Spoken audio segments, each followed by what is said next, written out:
আলহামদুলিল্লাহি রাব্বিল আলামিন ওয়াসসালাতু ওয়াসসালামু আলা সাইয়্যিদিল আমবিয়া ওয়াল মুরসালিন মুহাম্মাদিন সাল্লাল্লাহু আলাইহি ওয়া আলা আলিহি ওয়া আসহাবিহি ওয়া সাল্লামা মান তাবি'আহুম বিইহসান ইলা ইয়াউমিদ্দিন আম্মা বাদ ফাউযু বিল্লাহি মিনাশ শাইতানির রাজিম কুল জাহাকাল হাক্কু ওয়া কুল জাহাকাল বাতিলু ইন্নাল বাতিলু কানা যাহুকা। নিশ্চয় সত্য এসেছে, মিথ্যা বিলুপ্ত হয়েছে এবং মিথ্যা বিলুপ্ত হওয়ারই কথা। সম্মানিত উপস্থিতি, আসসালামু আলাইকুম ওয়া রাহমাতুল্লাহি ওয়া বারাকাতুহু। আপনাদের উপর আল্লাহর দয়া, শান্তি ও বরকত বর্ষিত হোক।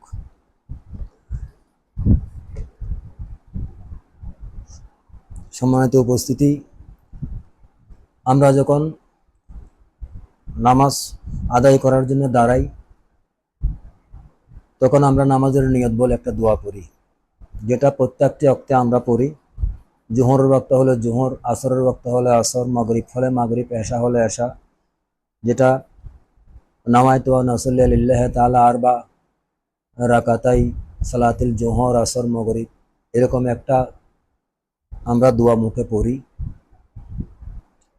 এই দোয়াটি কখনো কোনো সময় নবী করিম সাল্লাল্লাহু আলাইহি ওয়াসাল্লাম এই দোয়াটি পড়েননি এবং পড়েছেন বলে এই মর্মে কোনো হাদিস দ্বারা প্রমাণিত নয়। এই দোয়া কোত্থেকে এসেছে, কিভাবে এসেছে, কেমনে এসেছে, কিছু বই, কিছু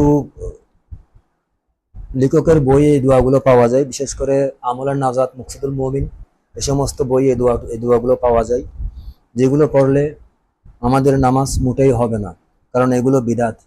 নবী করিম সাল্লাল্লাহু আলাইহি ওয়াসাল্লাম যে কাজ করেননি, যে কাজ নবী সাল্লাল্লাহু নিজে আমল করেননি এবং যেগুলো আমাদেরকে করতে বলেননি, সেগুলো আমরা করলে আমাদের সব আমল নষ্ট হয়ে যাবে।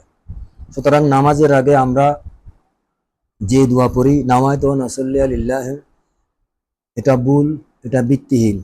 কারণ সহিহ হাদিসের কোথাও বুখারী, মুসলিম, তিরমিজি, ইবনে মাজাহ, সুনান আবু দাউদ, সুনান নাসাই, এই সমস্ত কোনো কিতাবে নামাজের অধ্যায়ে নামাজের আগে নাওয়াইতু আন উসাল্লি লিল্লাহি তাআলা এভাবে কোনো দোয়া পড়ে নামাজ শুরু করা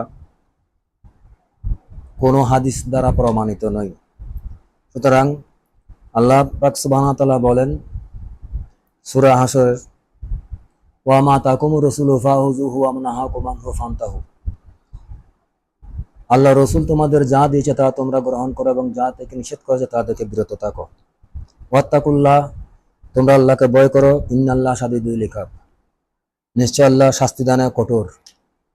সুতরাং নিশ্চয় আল্লাহ শাস্তিদানে কঠোর, এটা তো বুঝতে হবে যে রাসূল সাল্লাল্লাহু আলাইহি ওয়াসাল্লামের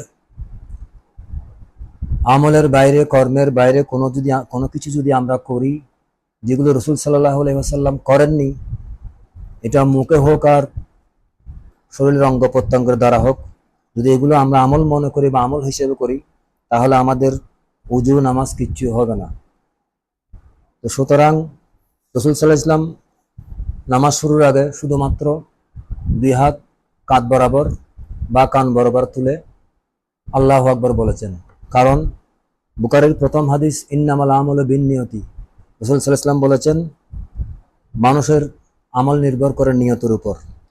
আপনি যখন উজু করেন বা উজু করতে বের হন বা উজু করার জন্য প্রস্তুত হন, তখনই আপনার মনে মনে সংকল্প বা নিয়ত চলে আসে যে আপনি উজু করে কিসের নামাজ পড়বেন। সুতরাং নাওয়াইতু আন উসাল্লি লিল্লাহি, এই ধরনের কোনো দোয়া রাসূল সাল্লাল্লাহু আলাইহি ওয়াসাল্লাম যখন পড়েননি, আমাদেরকে পড়তে বলেননি, সাহাবা ইসমানরা কেউ করেননি, আমরাও করতে পারবো না। যদি আমরা করি বা কেউ যদি বলে এতদিন করে আসছি এখন করলে কি হবে, না, কারো কথা বা বিবেক দিয়ে, আবেগ দিয়ে ধর্ম চলে না। ধর্ম তার নিজ গতিতে চলে। ধর্ম আল্লাহ রসুল সাল্লাল্লাহু আলাইহি ওয়াসাল্লাম যেভাবে করতে বলেছেন সেভাবেই আমল করতে হবে, অন্যথায় এই ধরনের কোনো ইবাদত আল্লাহর কাছে কবুল হবে না, গ্রহণযোগ্য হবে না। তো এখানে সর্বশেষ কথা হচ্ছে, যদি কেউ নাওয়াইতু আন উসাল্লি লিল্লাহি তাআলা এইভাবে কোনো দোয়া পড়ে যদি নামাজ পড়ে বা শুরু করে, তার নামাজ হবে না। এটা হলো চূড়ান্ত। নামাজ শুরুর আগে আপনার নিয়ত অনুযায়ী আপনিই জানেন আপনি কিসের নামাজ পড়বেন। শুধুমাত্র নামাজের জায়নামাজে দাঁড়িয়ে বা নামাজের স্থানে দাঁড়িয়ে আপনি শুধু আল্লাহু আকবার বলবেন, আল্লাহু আকবার বলে নিয়ত করবেন। আরেকটা জিনিস, আমরা প্রায় সময় দেখি বিভিন্ন ঘরে যারা মহিলা মা বোনেরা আছে, তারা জায়নামাজ বিছিয়ে জায়নামাজের নিয়ত করার আগে একটা দোয়া পড়ে, ওটা হলো ইন্নী ওয়াজহাতু ওয়াজহিয়া লিল্লাযী ফাতারাস সামাওয়াতি, এই দোয়াটি পড়ে। আসলে এই সমস্ত নামাজের আগে এই সমস্ত কোনো দোয়া পড়া এগুলো বিদাত। রাসূল সাল্লাল্লাহু আলাইহি ওয়াসাল্লাম বলেছেন, কুল্লুন বিদাতিন দালালা কুল্লুন দালালা ফিন্নার। যারা নবআবিষ্কৃত আমল করবে এরা সবাই পথভ্রষ্ট এবং সব পথভ্রষ্টই জাহান্নামী। নামাজের পরে নিয়ত বাঁধার পরে আমরা পড়ি সুবহানাকা আল্লাহুম্মা ওয়া বিহামদিকা, একটা সানা পড়ি, এটা সর্বমহলে প্রযোজ্য। কিন্তু এরকম সানা আরো অনেক আছে, যেমন মহিলারা যেটা নামাজ শুরুর আগে নিয়ত বাঁধার আগে পরে ইন্নী ওয়াজহাতু ওয়াজহিয়া, এটাও একটা সানার অংশ, এটা নিয়ত বাঁধার পর পড়া যায়, এবং আরো অন্যান্য সানা আছে। তো আমাদের এখানে সর্বাধিক মহলে সর্বাধিকভাবে যেটা পরিচিত সেটা হলো সুবহানাকা আল্লাহুম্মা ওয়া বিহামদিকা। এটা ঠিক আছে, নিয়ত বাঁধার পর এটাই পড়তে হবে। কিন্তু নামাজের নিয়ত বাঁধার আগে যদি ইন্নী ওয়াজহাতু ওয়াজহিয়া করে এরকম কোনো কিছু কোরআন বা হাদিস দ্বারা প্রমাণিত নয়। অতএব আমাদের নামাজকে শুদ্ধ করার জন্য যেভাবে রাসূল সাল্লাল্লাহু আলাইহি ওয়াসাল্লাম আমাদেরকে দেখিয়ে দিয়েছেন, বলেছেন, সেভাবে আমাদেরকে নামাজ আরম্ভ করতে হবে, নামাজ শুরু করতে হবে।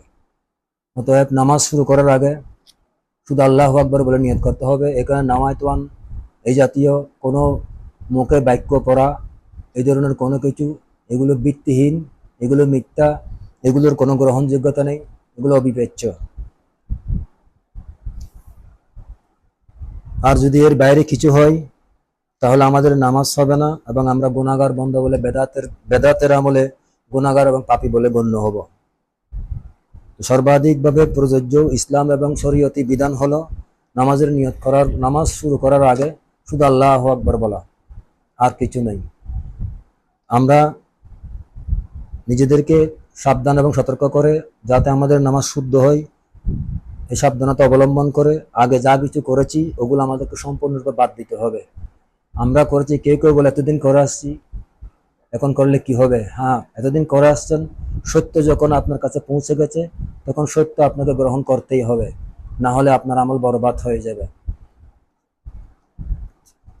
পরিশেষে এটুকু বলবো, আল্লাহ পাক সুবহানাহু ওয়া তাআলা পবিত্র কোরআনের সূরা মুহাম্মদের 19 নম্বর আয়াতে বলেন, ওয়া আতিউল্লাহ ওয়া আতিউর রাসূল, তোমরা আল্লাহর অনুগত্য করো, রাসূলের অনুগত্য করো। ওয়ালা তাবতুলু আমালাকুম, তোমরা তোমাদের আমলগুলো নষ্ট করো না। অর্থাৎ বেদাতি আমল করে, তোমরা বেদাতি কোনো কিছু করে তোমরা কষ্ট করে যে আমলগুলো করছো ওগুলো নষ্ট করো না। সুবহানাকা ওয়া বিহামদিকা লা ইলাহা ইল্লা আনতা আস্তাগফিরুকা ওয়া আতুবু ইলাইক। আসসালামু আলাইকুম।